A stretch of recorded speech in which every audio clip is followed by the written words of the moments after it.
Hi, I'm Nikki Lowe, and welcome to the Wisdom for Working Mums podcast show, where I share insights and interviews that support women to combine their family, work, and life in a more successful and sustainable way. Welcome to this episode. I'm your host, Nikki Lowe, accredited Master Executive Coach and founder of Wisdom for Working Mums. And today I have a fantastic guest joining me. She's a powerhouse in the world of diversity and inclusion, a dedicated single mother and a trailblazer in advocating for working parents. I'm thrilled to have Rebecca Candy with us today. Becky works for John Lewis Partnership as a qualified change manager practitioner. And alongside her day job, she's also a diversity and inclusion leader and has been co-leading the John Lewis Partnership's Working Parents Network since 2017. And John Lewis Partnership, if you're not aware, is leading the way in how organisations can best support working parents. So these insights are something we can all learn from. And in this episode, Becky and I explore the challenges for working parents in the workplace, especially solo and single parents, and we talk about the difference between that terminology.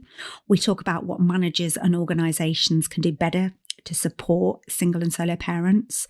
We also explore Becky's journey with neurodiversity and her recent autism diagnosis, which was fascinating.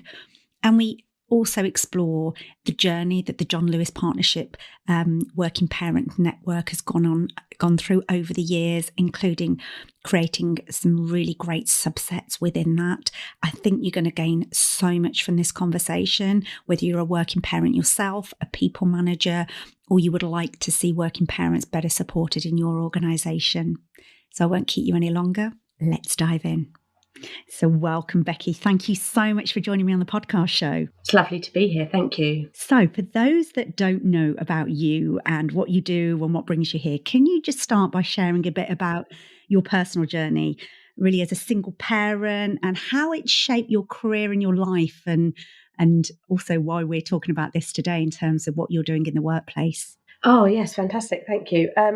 So I am a solo parent to my son, Thomas, who is 8 years old. And really early on in the pregnancy, it had sort of become really clear that the relationship wasn't going to work out, and that I was going to have to parent alone. And that was, it was quite daunting at the time, to be fair. I went for the first scan at 12 weeks. My mum came along with me. So it was pre the first scan that was decided that I was going to have to parent alone.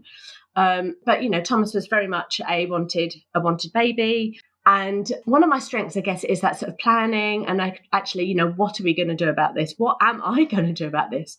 And I went into that full plan mode of thinking, okay, so if it is me, how do I make sure that I'm financially viable?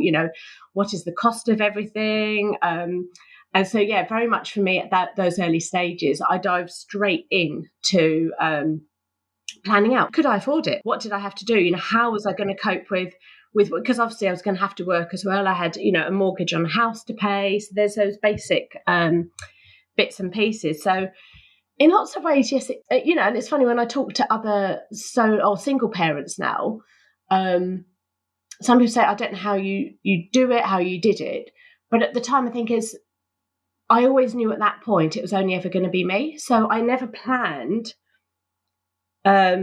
for intervention from anything else or anyone else. And I think that made it a lot easier because I know whether, my finances was down to what I put into it, where my job was. There was no reliance on anyone else at that point. Family were really, really supportive, and actually my work were too. I've been at John Lewis, trying to think how many years.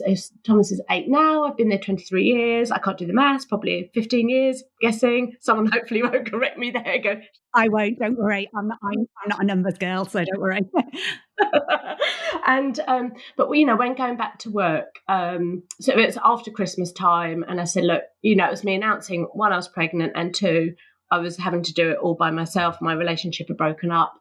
The support that I received from my immediate team, unbelievable, really unbelievable support. And, and from John Lewis as a whole, there's so many support factors within John Lewis. So that whole task of actually, I've got a few months here to work out what I'm going to do and how to do it.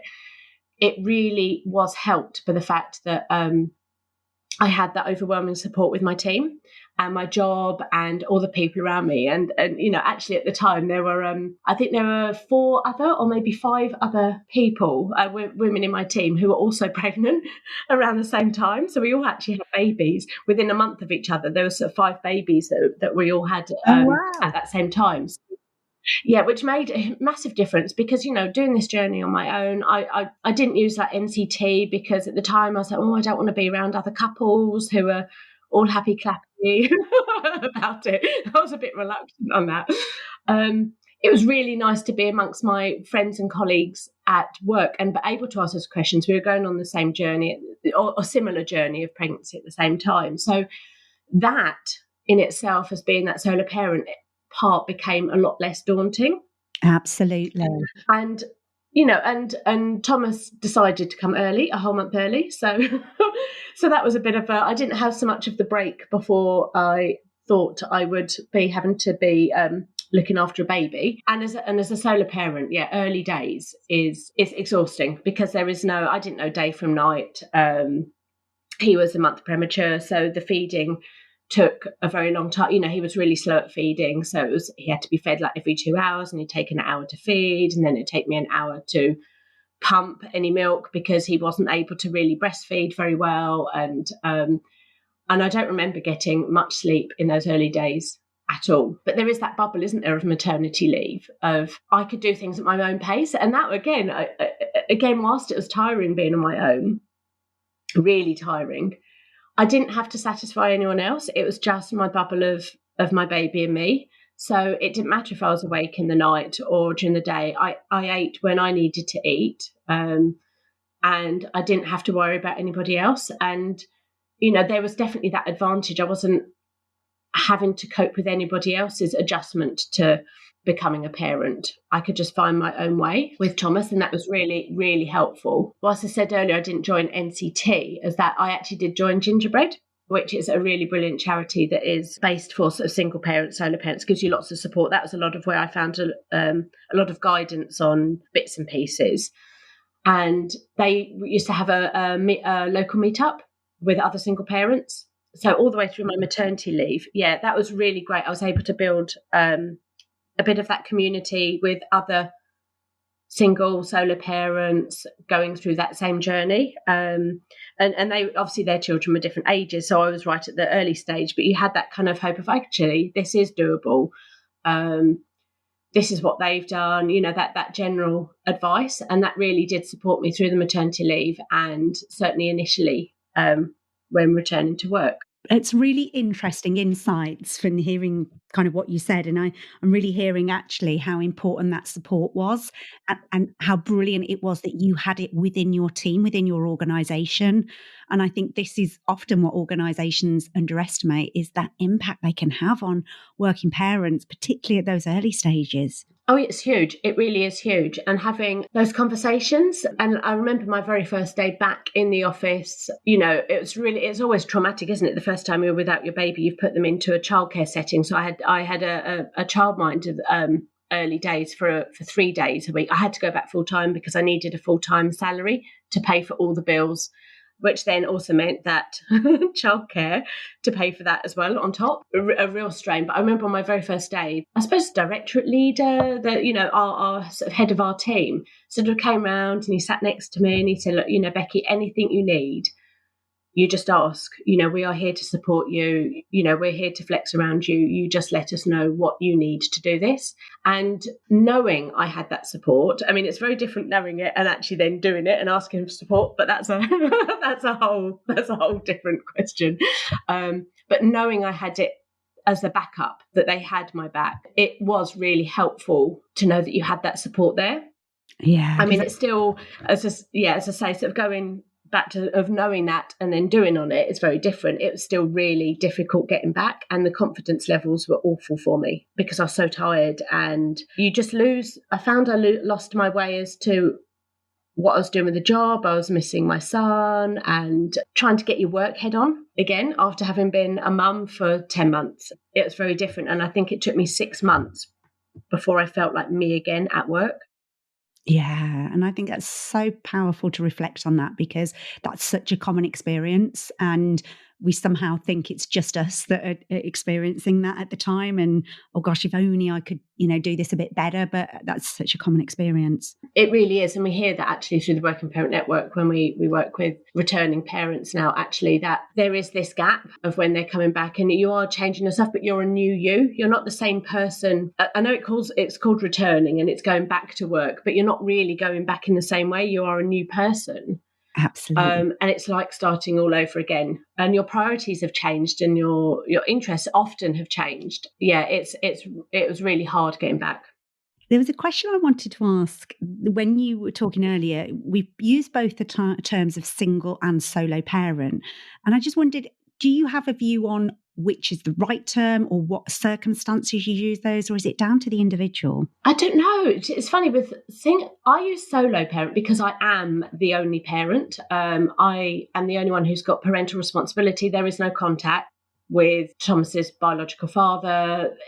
There's no parental responsibility there. It's just me on the birth certificate. I get no financial assistance. So I view that as very solo, totally solo parenting.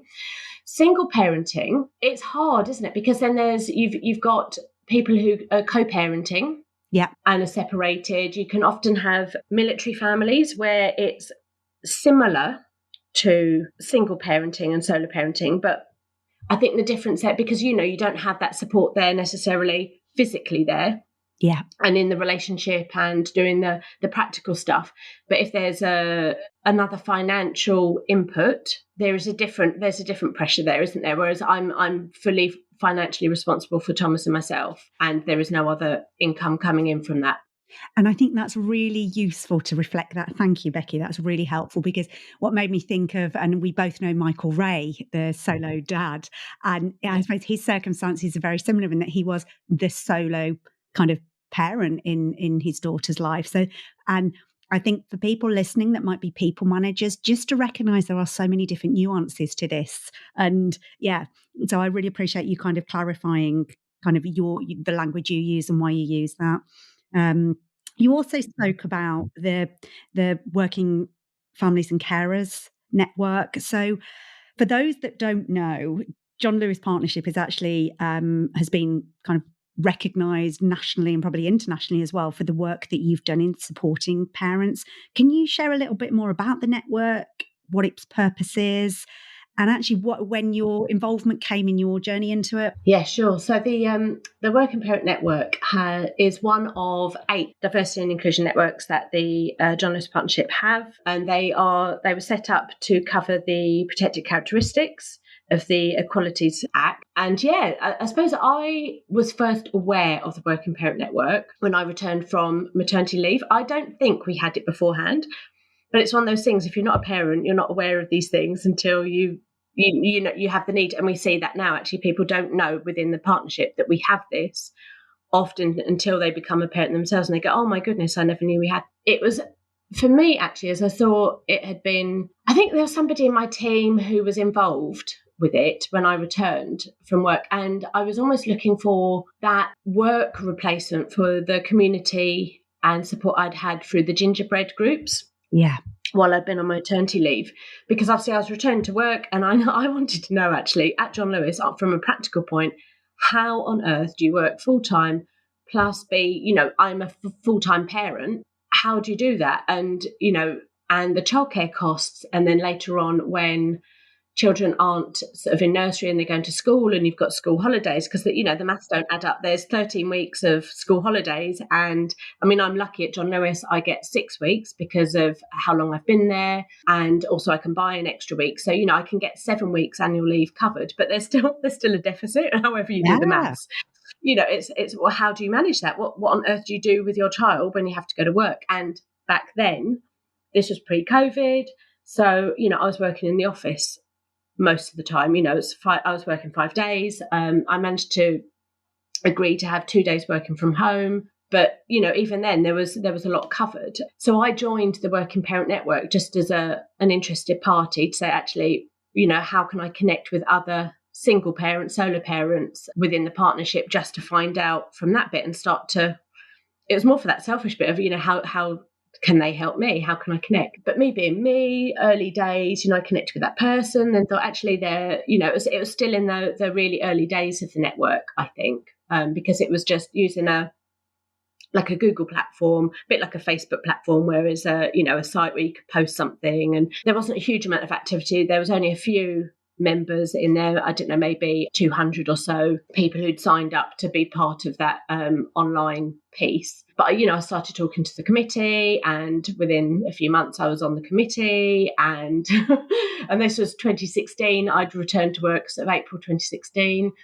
And by January 2017, I was co-leading. And I don't quite know how I ended up in that space, although I can actually remember the key moment of the lady who had been co-leading, Sarah, brilliant. But she was on, John Lewis did this wonderful thing like Golden Jubilee Trust, where you can have a secondment for 6 months and work in a charity, and, John Lewis pay for you to do that. Yeah. A brilliant scheme. So Sarah was on a Golden Jubilee Trust doing some work. So she needed some of the committee members to step up and lead the committee. And so they had them as pairs, and it was, they were covering a couple of months each. And I was myself and this other lady were the last pair standing. And then when Sarah got back from her Jubilee, she was like, actually, there's lots of work. They were going through transformation as well. So she didn't come back to lead. So I was just sort of left there, but it was happy. And ironically, I think it was, when I said it took me 6 months or so before I felt normal at work, well, I'd taken advantage of our partnership coaching scheme, and I'd worked with this wonderful coach called Preeti, and where I was feeling my low ebb, and through that coaching, remarkable thing, she just gave me confidence, or she helped me find my own confidence and the things that were holding me back, and that kind of gave me that confidence to step into that space of, well, actually, if you want these things to happen for yourself, partly, initially, selfishly, you need to be there to make sure it happens. So, from January 2017, I was volunteering to cover the co-lead role for about a month, and 7 years, is it 7 years? 6 years? Again, my maths, I'm still there co-leading. And I've had different co-leads along that way. But I think what I initially did was I brought all that energy of, right, well, what are we doing for this and what are we doing for that? And I remember the initial thing that I set up, and it was more a brain dump for me, actually. We set up like a bit of a hub of me putting all this research that I had done when I knew I was going to be a solo parent into, it was like a Google site. Wow. So all these links to different charities, sharing some people who'd shared their stories, stuff that I'd found really useful. I just started when Thomas was in bed. I mean, I was a solo parent. I had nothing else to do once he'd gone to bed. And I was just putting it in this place. I thought, well, if I'm going to share it anywhere, let's put it in a site that other people can access the same things that I'm learning and keep building. And the early days, we set up or invited people to self-create a buddy scheme. Brilliant. Because I'd valued, like when I said that when I'd come back to work, or even before I'd gone off, there were 5 women in my team who were also expecting a baby. And, my line manager at the time, Adam, he was superb. Again, I think he'd had a baby just about the year before. His wife had a baby. And that buddy scheme of, well, this is that support and that talking to somebody and sharing was so valuable for me that I thought, actually, let's start setting up a directory of buddies of, if you are returned to work and having that really tough time, or you're a solo parent, or you're going through fertility treatment, for example, you can talk to somebody else who's been in those shoes. I mean, obviously everyone's experience is unique, but you've got similarities, haven't you, and pointers and signposting and just talking to somebody who gets you, who sees you. And so, one of our early initiatives was just inviting out on this community, here's a buddy profile. This is what I've written as a solo parent. And if anyone else is a single parent, solo parent, and wants to chat to me about what I've learned and where I'm on my journey, get in touch. And we then got people saying, yeah, I'd love this. This is really, I'd love to be involved. And over the years, I think we've got over 70 people across our partnership who are buddies.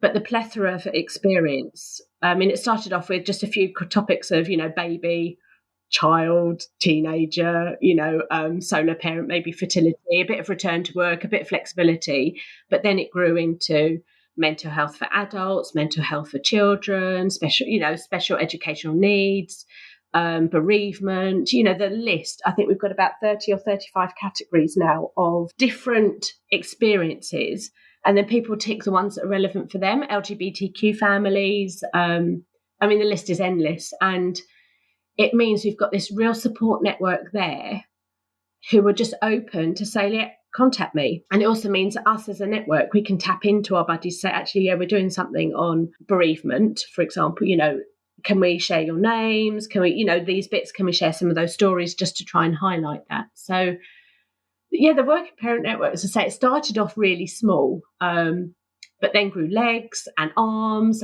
And yeah, just those, we kept it local at first because I was a head office partner in London. I could only arrange physical events that were local to me. Yeah. And I think that's where we started to shift, was lovely Leanne, who is my co-lead now and has been for about the last 3 or so years. She's based up in Scotland. And she joined the committee doing really dynamic stuff, thinking, actually, yes, I can see all these wonderful events Becky is arranging down in London. I want to do some for Scotland, for our contact centres up there. And she started to, do matching stuff up there. And then in 2020, there became the opportunity whereby the co-lead that I had been working with was leaving the business. And I basically said to Leanne, I need you to be my co-lead. You are doing this most dynamic stuff. This is exactly replicating what we need. I love your energy and I can really bounce off you. And at that same point in time, obviously we were in COVID lockdown. Yeah. The world changed for us. And in fact, I abandoned Leanne. She took on the reins and then I was furloughed, so I couldn't be involved for about 2 months. So she was there. I sort of literally gave it over baptism of fire here. Here you go, off you go. But in actual fact, it changed the world for us in terms of where we are now with our network, is because globally and certainly in our, organisations really had to embrace remote working in a way that they never really had invested in before to continue with the business. And I mean, Jonas were remarkable at doing that. They did it virtually overnight. The technology, I remember I used to work from home a couple of days a week, but actually I've you're then working from home all the time. But using Zoom and Google Meet and those other platforms suddenly opened up our access to all the different areas, or the many different areas of our business. Yeah. So instead of just being that in-person event, we were able to run, and initially we were forced to run our events or any guest speaker bits that we were doing on particular topics virtually. So people who are working from home were able to log on, and suddenly we were growing our network into lots of different areas. We are still head office, and I suppose those who are admin sort of office type of work heavy, because our partners who work on the shop floor or are in more operational areas aren't sitting there in front of a computer all day, every day. It is harder to reach them, but we do still reach them, but we are still trying to work out how we bring them into the fold. But because of that, we then were able to grow the support and the need, and we could really hear from our partners a broader message about what they needed to hear. And that's then what shaped a lot of the guest speaker events that we've run over the past few years, because we were really listening to, okay, bullying's really come up in conversation, or, during lockdown, it was anxiety and balancing, especially balancing homeschooling. That still horrifies me back then. I can't go there mentally. I cannot go there mentally. But even having said that, out of that came, we started what we now know as our peer support groups, but we started off with a frazzled session. So we did like an online hour. I'm trying to remember, I think it was weekly at that point, certainly over that winter lockdown, the second lockdown that we had over the winter time, where we would just be available for an hour for parents just to log on who were feeling frazzled and just needed to let off steam, mostly over homeschooling or stress or anything else. And it suddenly got that idea of, actually, this is really working. You're connecting, and you're, after the hour of us joking or laughing or just being compassionate with each other about the stress or whatever it was, you felt so much lighter from that problem shared. I think that's the saying, isn't it? Problem shared is a problem halved. Yeah. We really then started to grow our peer support group, and I would say that is probably the bit that, I think Leanne and I would both agree on that, is the bit we love the most and we feel is the most powerful, because we're really talking and really connecting with individuals. Love that. And we run 10 different ones now over different topics. So I run the solo parenting group, and we meet monthly, but in between that we have like a group chat, so anyone can post anything up on a group chat if they've got a question or they just need some support because they're having a tough day. But monthly we have a virtual hour where we just, catch up with each other and, see how we're all doing. We've got ones for fertility treatment, for pregnancy and baby loss, we've got a dad club, which is wonderful, run by our dads. Women are not allowed. There is one for returning parents, one for expectant parents and new parents, one for I'm trying to think. Teenagers. That's the one Leanne runs, because although she's got a teenager now, but it was that transition to secondary school, she needed the support, so she said, selfishly, I set up a group so that I could get advice. But that has continued to run now, and it's a really great space of that transitional parenting, as your child is moving through their childhood to sort of teenage years, and all that brings. We've got an LGBT one, so sort of our Rainbow Families monthly group, and we also run a weekly support group for carers. So those who might not be parents, this is sort of like a subset of ours, but they could be caring for their parents or for other significant friends, relatives, and they need that same sort of support with each other. And we run that one weekly because the stresses and strains on carers, we were going to originally run that monthly, and we just saw they needed a touch point every week to dip in with each other because of that stress and anxiety, and you're dealing with illness and potentially bereavement. But yeah, it's such a powerful thing, and it's really helped Leanne and I shape what we are hearing from those groups, and then we shape our year ahead as to where do we want to dive into. And this week, only on Wednesday, we did a wonderful session with Zoe Clark Coates on bereavement, family bereavement. It was 90 minutes. Really powerful, really emotional session. Zoe is just amazing.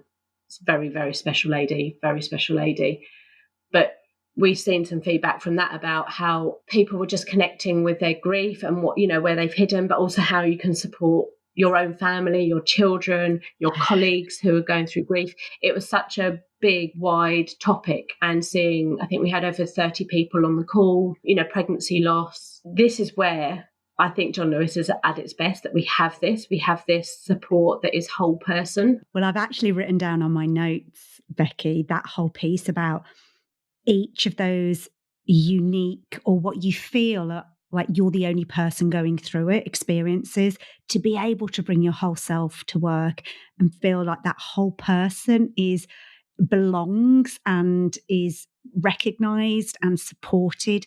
It is huge, and it's no wonder you've won all the awards that you have for this, because I know that there are so many organisations that are going on this journey as well, and to be able to see what you've done over that time. I was reflecting, you said about that coaching that you had that really connected you to your own personal power as you return to work, and what you've done with that and the ripple effects of it are just huge.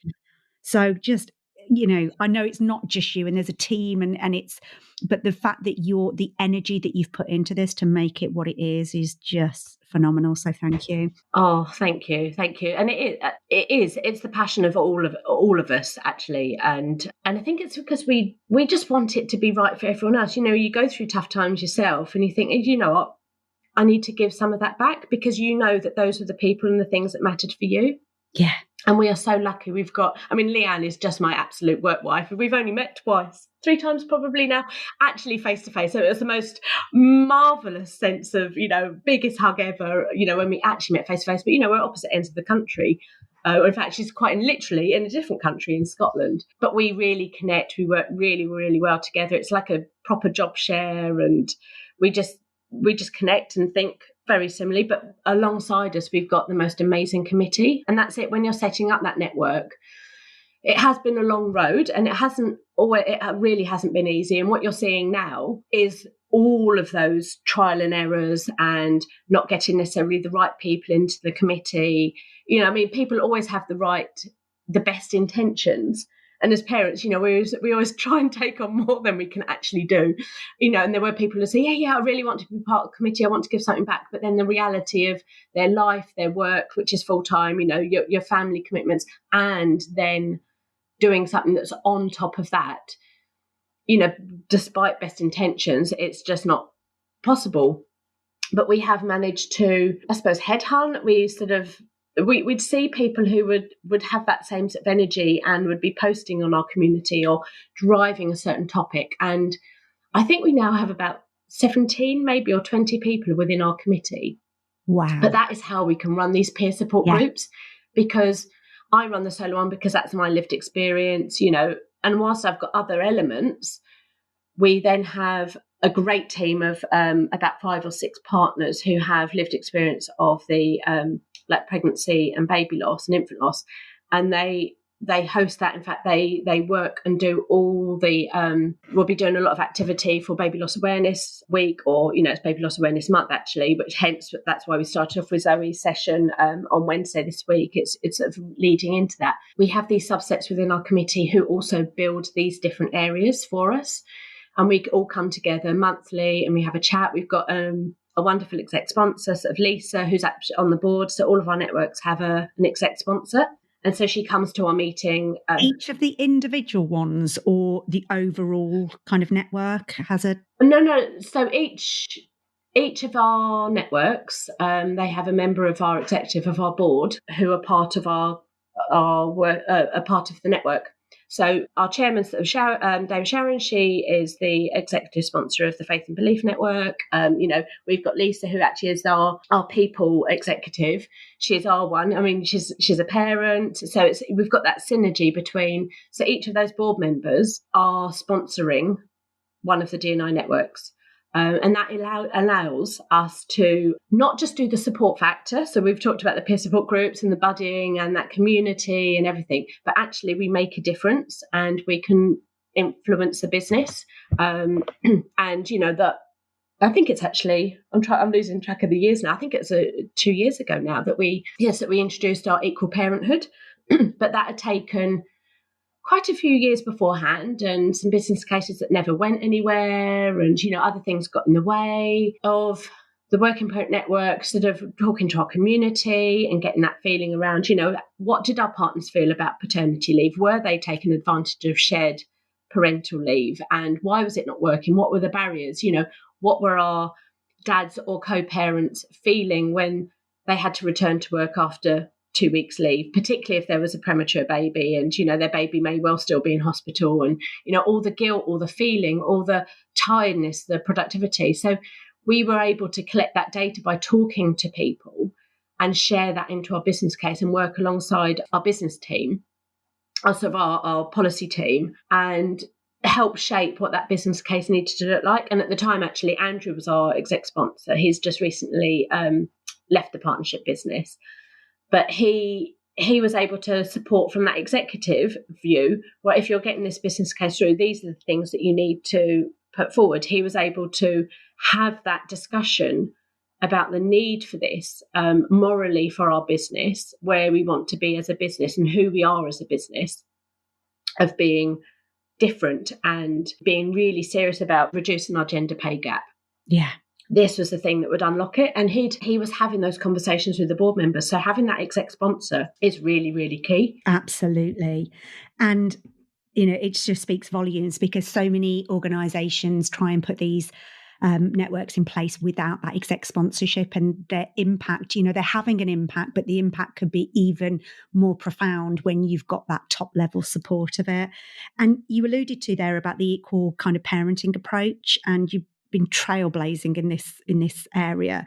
For those that don't know, would you mind just kind of giving us an overview of what some of those policies and procedures that you now have in place to support kind of parents? So in terms of our equal parenthood, that is sort of trailblazing. Although we're not the first organisation to do this. There were brilliant organisations like O2 and Aviva, and probably many more who were also doing it.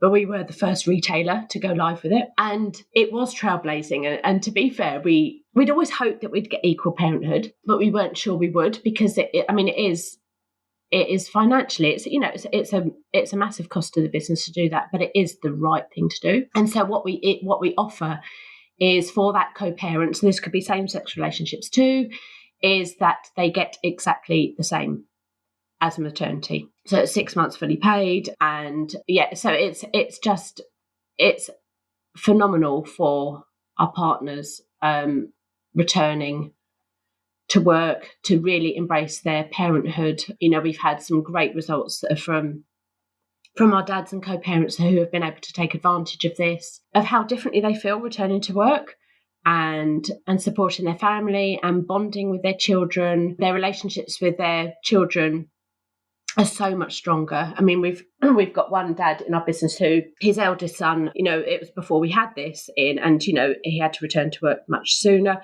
But then his younger son, he was able to take advantage of the policy, and he says that complete difference of how much more involved and that early nurturing and supporting his wife through it is, it's made the world of difference to him. And so yes, we have that, and it's marvelous, and more retailers should do it. It does cost, so you have to business plan for it, but if you want to be ethical and a parent is a parent and stop dividing between perceived gender or first parent to second parent, ultimately we're parents, and it's not daddy daycare or anything. They are parents, and that's their responsibility, and give them that time to be responsible and the support in order to do that. And we find that actually then when they return to work, they're wanting differently, they want to think differently, and it's that real sort of culture shift. We're starting to move around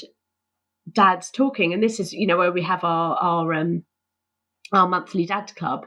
We are really starting to see the voices of dads coming through more so over these past 2 years. They've got a voice, they've got more ownership of themselves and of their families, which is brilliant to see. And we've run some wonderful events and focusing on that, because obviously some of our dads, they are the trailblazers for this, and they get the same return to work wobbles of like, well, I want flexible working. What's it going to feel like? How's this going to impact my future career prospects? And what if I need to go and do the pick up from school because that's what I want to do, or I want to be home to do these things, or share that load.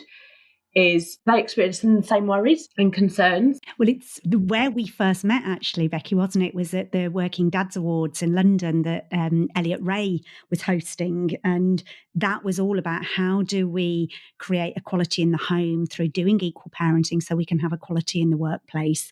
And as you say, making that culture shift, just making sure that it's not the motherhood penalty, then just becomes the fatherhood forfeit, and really making that culture shift. Yeah, and it's just parenting, and it's huge, and it really does help. That early journey, if you get it right at the early start, that changes everything. Yeah, and I don't think we'll know where that is, but if that changes, dads being able to be more involved and have better, stronger relationships with their children, then that is huge. That's only going to be of benefit to the children, isn't it, and future generations, and those children then growing up. What they want to give. So this is definitely a positive start on that. So yeah, brilliant policy, and I'm so proud of the partnership getting it in. Yeah, I can only imagine, because and the sense of pride of working for an organisation like that. So if there was something you want to say to any organisation or line manager who might be listening to this podcast going, actually, we want to do more, and I particularly want to know about supporting solo parents and single parents, what might they need to know? What might they need to be more aware of to support effectively? Because I have clients that I have in coaching sessions where they're single mums, and they can see that their line managers are trying to do stuff with all good intention, but because they haven't got the insights into what it's actually like, those intentions kind of tend to fall a bit in an unhelpful way. So what could you share about any organisation or line manager that might be listening about how best to support solo parents? Oh gosh, yes. I mean, it's a tough one, because parenting full stop is tough, isn't it? Yeah. It is really tough. And I think you can say to parents anyway, flexibility is key, compassion, understanding anyway. I think for solo parenting, if that burden is burden, it's a joy as well, isn't it? But if that full responsibility is laying on one person, that is huge. And often that need for flexibility could well be greater. And it's thinking creatively around that one. So, for example, me working from home, and in fact, I work from home most of the time now. I prefer working from home, not just because it's easier. We'll get onto that anyway about with my sort of the neurodiversity aspect. I prefer this environment to work, but actually being able to manage drop off and not have to put my son in wraparound care around, particularly now he's in school, the cost of childcare and even wraparound care. So you think, okay, they're not in nursery, but when I was commuting into London, into the office, I'd have to put my son into breakfast club. So that was, £6-7. And then in after school club, which is about £15, that on a daily basis, £20 per day, plus your commute, you're like, oh my goodness. And as a solo parent, that's my only wage coming in, and I've got my mortgage and cost. There's a financial burden on a solo parent or a single parent, because naturally, even if you've got co-parenting going on, they're still probably trying to run two households. Yeah. There's double the expenses, aren't they? They're not pooling their resources in a relationship together in the one house. They're probably trying to run two households with double the bills and stuff. So when there is parenting, the financial burden, so flexibility to work around somebody so they can make that balance work, because it's you hear of the mother load and the father load, and share the load with your partners, and so, well, yeah, it'd be lovely to have a partner to share that with. I've got to do all of it. I've got to do all the thinking, all the planning. I've got all the love, but I've got all the meltdowns. I've got all those decision making and the disturbed nights, all the illnesses. It's everything. And I think it is that, and it might just be me, but asking for help. So that was that difference between knowing there was a support and people say, oh yeah, just let me know what you need. You don't want to see us or be seen as not coping. And so I think there's an awareness of, is burnout coming for that person? Are they really coping? So as how are you? No, how are you really? Yeah. How are you really, really? What are you doing to support yourself? Because, people say, oh, try and find some time for yourself. And that actually, for me, is like, yeah, that would be lovely. When? When do I squeeze that time? But I haven't asked for the help that I needed, because I had a resilience course that I was on yesterday, and it made me think, that I've been treading water and, often waving, or maybe I'm drowning, not waving, and not asking for that support or wanting to be dependent on anybody. So there is a bit of my history of, because I've had to do it on my own, I didn't want to be dependent on anybody. It's still hard to ask for that help. I'm having to ask now, because there have been times I've been on absolute burnout. And if you're burnt out, you can't provide for anybody, let alone yourself or your child. I think that's so powerful. So that, I'd say, is the watch out, is, give the flexibility, give that time, but really watch. Be really mindful that they might not be telling you quite how tough it is. And I think from my own experience of burnout, and then kind of coaching so many people as working parents, recognizing as line managers, you can say, I'm here to help. What do you need me to do to help? But sometimes people don't even know what they need, because they're so on the treadmill. And then even when they identify that need, as you say, they might not be able to give themselves permission to ask for what they need. No, permission is such a big word. Yeah. Proactively go, look, I think this might help. If I was to do this for you, would that be helpful? And, perhaps suggesting some things to get that conversation going. Yeah. And it is sometimes taking that load off you. So, in fact, one of the sort of line managers that, I've had, she'd often say, like, Bex, come on now, right, I will do this and you take the rest of the afternoon off. You go and get your rest. You are really tired. And there was a time, because I always felt exhausted. I remember once turning up to the office here, I was ill. I had a high temperature, but I hadn't realised I was ill because I was so used to feeling awful. I was no longer aware of when the difference is, no, you're actually, you've got tonsillitis or whatever it is. You're not, it's not just your normal awful. I was so used to it. And I'd become immune to it. And it was, they went, no, you are going home and I do not want to see you back till the rest of this week, or actually, in fact, you do all this extra time. I know we'll pick this up, or we'll take these bits off and then you have a rest. So, and I'm lucky I'm in an organisation who do look out for people. And when the chips are down, they do. That is when you really see the power of the partnership, or at least that's when I have experienced it. Oh, that just gives me goosebumps, Becky, because that's what you want. That is like the ultimate in terms of an organisation, that they are doing that. And again, I think you're speaking to the experience of so many parents that are kind of on the treadmill. But I think particularly if you're a single or solo parent, like it's relentless, isn't it? You are not getting that break. So you almost have to go into survival mode when it feels difficult, when you're tired, and you disconnect from your body to kind of get through it. And I think, again, my experience of, if you've got people that are high achievers, that are high drive, high conscientiousness, people pleasers, difficulty saying no, those are the people you've really got to look out for, because they're used to pushing past their limits. And when they do it and it's working, it can seem like, wow, they're so successful. But those are the ones that can slip into that exhaustion funnel and get spat out the other side with burnout. Yeah, spot on. Absolutely spot on. So those are really useful insights. So thank you. And you alluded to there, you talked about the neurodiversity. And I know you said you'd be willing to kind of share the journey that you're on. So would you mind kind of giving some insights into this? Because I think there might be other people listening that will start to go, oh, I can relate to that.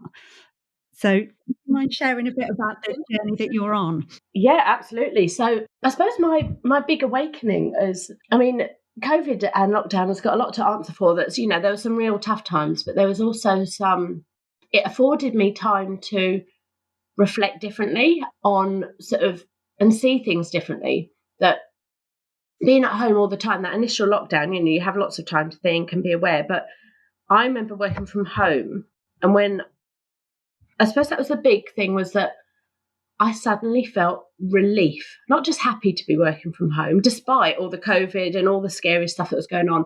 I felt utterly relieved to not be going into the office and being around people. Now, I love people. And I remember I was working with a coach at the time, and I said, it's so much nicer being on a remote meeting because I have that barrier. And I don't have to deal with people in the moment if I'm not ready. And if I'm hyper-focusing, I can use the language now because I now know what it is. But if I'm hyper-focusing, I don't want that. It throws me off, or other bits and pieces. And it was through observing, actually, my son and how he was reacting and not coping well with online learning. And I was seeing how he was learning and processing. And I was, doing lots of Googling, is he autistic? What's going on? What's ADHD? And as I was doing more research, like, that sounds like me. And there was a couple of programs on TV. I think there was the Christy McGuinness one about her late diagnosis of autism of herself, and how women and girls present autism very differently to how you perceive autism to be, which is based on, the stereotypical boys who, are autistic and, have certain characteristics or traits. And I think it was, I've forgotten her surname, but it's Mel, who was with Des and Mel. And she also, yes, that's it. And she'd also said she was autistic. And it was suddenly like the triggers were going, okay, what about women with autism?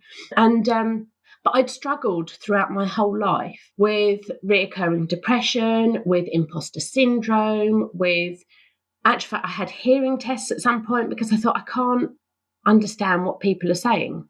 This is interesting, we're doing a podcast now and we can't see each other, but I used to hate phone calls. I used to dread phone calls because auditory processing for me and converting that as to what I'm hearing to what I'm understanding to then respond used to cause me it still does cause me a lot of anxiety. But I thought I was maybe deaf, working in an open plan office, but no, had hearing tests, your hearing's absolutely fine. And I always felt off or thinking differently, or I'd get feedback of, oh, you're really quite blunt, or you interrupt people, or lots and lots of stuff that you think, oh, this is me. And that imposter, it just fed this beast of, I just feel different and I don't know what it is. And I had no label for it or no a real understanding. You just start to think, I think very differently to how other people are thinking in this room. So it must be me who's wrong, because I couldn't often articulate to them what I was thinking that was different. Yeah. And vice versa, I couldn't get on board. So yeah, I went, filled out one of these online questionnaires, and it said, oh yeah, highly likely that you are autistic. Certain spikes are obviously coming out. And I thought the same about my son. I thought, you know what, if I'm going to start the journey for him, because at the time he was sort of year one, so he was quite young, he was sort of 6, and it was only those traits. If I'm ever going to start the journey for him, actually, let's start the journey for me to see, am I actually diagnosed? Because if I am autistic, it is probably highly likely that he also will have that as part of him too, and it will just help me process and understand him more and how to help him. So yeah, I had the phone call with the GP, and again, they asked the questions, because I being a solo parent and financially, I couldn't go private on this. So I have to go the NHS route. And being sort of COVID years, I mean, everything is really delayed anyway from that. So phoned up the GP, had that phone call. They obviously have some set questions. But I had, really great experience with her. She understood. I wasn't ever made to feel daft or stupid from it. They referred me to the more local mental health unit, who then had an hour conversation where they were asking me lots of other questions. That was hard, actually. That one was quite upsetting, because they dived a little bit deeper, and I suppose it was that unresolved stuff that you have that probably caused depression and imposter syndrome in the past. But again, yes, they said, yep, you've got enough indicators here. Here's the questionnaire. We'll send it through the post. And ironically, it's the same questionnaire that I filled out online that I got an instant reply for. But being the wonderful, NHS and how it is at the moment, I had to fill that in by paper, post it off. Took them 4 months to mark my homework. But then I've now, had that letter. It was, I forget what year, it was a couple of years ago now, to say there's a 42 month waiting list. Wow. So I've got as far as I can at this point. So at some point I will probably have a full assessment to actually get a diagnosis. But in that meantime, and as an adult on a diagnosis, to be fair, you're not, for autism particularly, there is no medical, you're just wired that way. There's no medical intervention. So actually a diagnosis is probably neither here nor there in terms of that, because you still can get access to work. You can still get reasonable adjustments at work. You can just still do your own research about actually what do I need? How can I articulate what my spikes are? So what have you learned about that? What kind of perhaps interventions have you put in place yourself that are supporting you? So, initially, as I say, it was that conversation with my line manager, and really talking about actually working from home really works for me. It stops that sensory overload. And I am far more happy, far more relaxed. I actually that's when I went through that burnout, that absolute burnout of discovering this and thinking about it. Communication differences. So there's lots of great experts. I've read loads of lovely books. Dr. Luke Bearden, Jo Butler with her, Are You Clear book, the sort of a guide to effective communication, basically, in that sort of neurodiverse world. It's how I'm almost having to educate myself on what I need to ask for. Yeah. The fact that I've identified it's the auditory processing. What things do I need? I now, because I'm a change manager, I go from project to project. It's that contracting in. I don't upset people when I'm not meeting someone for the first time. It's like, I am autistic. I do communicate in a really blunt way, potentially, opinion, but in a really direct way and an honest way. So if you ask me a question, you will get an honest answer. I hope you won't be offended. It's coming from a good place. If it's it's just that contracting in of saying, this is where I'm at. This is how I communicate. And it stopped having that I've not offended people, because they're like, oh, okay, well, maybe she was a bit direct and I might not have liked to receive it that way, but hey, it's where it is. And it's just opened that dialogue. And I do not have imposter syndrome. That utterly went, because I own myself. Yeah, I own myself now. But also the trust that builds in relationships. There's a trust equation that talks about trust is reliability plus credibility plus intimacy. And it's divided by self-interest. But the intimacy piece is really interesting. It's not a word we tend to use in business, but it's how much we let ourselves be known. And sharing that, actually bringing people into your world, automatically builds trust and respect and has so much power over interaction. So, I know the reason you're doing it is actually to ease the relationship from a communication, but the fundamental trust and respect that sits underneath that is huge. It is huge, yeah. And I just feel relieved. And then I looked, you look back over your life, you go, oh my goodness, that's what it was. That on that occasion, that's what it was. You start to see all the cycles that ended up with depression or burnout because I was masking what my difficulties were, because I didn't understand them, or they just didn't fit with the world that I saw around me, and therefore I tried to make myself fit that people pleasing aspect to what I thought others needed to see or wanted to see, but that wasn't me. Thank you for sharing that, Becky. Because I know that was obviously the intent for the topic of this, but I think it's such an important part of the journey that you've been on. And I have no doubt you sharing that, somebody listening will go, I can relate to a lot of that. So I really appreciate it. And what I'll do is, you've mentioned a number of organisations and books, and I've made a note of those, and we'll put those in the show notes. So like Gingerbread and, Are You Clear Book and all of those things I'll put in the show notes for people. So thank you. This has been such a brilliant conversation. I really appreciate you sharing insights into your journey as a solo parent, through the work that you're doing at John Lewis Partnership and your neurodiversity journey. So if people wanted to connect with you and kind of just learn more about what you do, where would you point them towards? I would say just LinkedIn is the main place. So yeah, I'm Rebecca Candy, change manager at John Lewis Partnership on LinkedIn. So I can be found there. Brilliant. And I'll put that link into the show notes. Thank you, Becky. I really appreciate you joining me, particularly when you've got a bit of a cold. And auditory processing isn't your preferred. So yeah, even more kudos to you. Thank you. Oh, it's been lovely to speak to you. Thank you, Nicola, for inviting me. If you've enjoyed this episode of Wisdom for Working Mums, please share it on social media and with your friends and family. I'd love to connect with you too. So if you head over to wisdomforworkingmums.co.uk, you'll find a link on how to do this. And if you love the show and really want to support it, please go to iTunes, write a review and subscribe. You'll be helping another working mum find this resource too. Thanks so much for listening.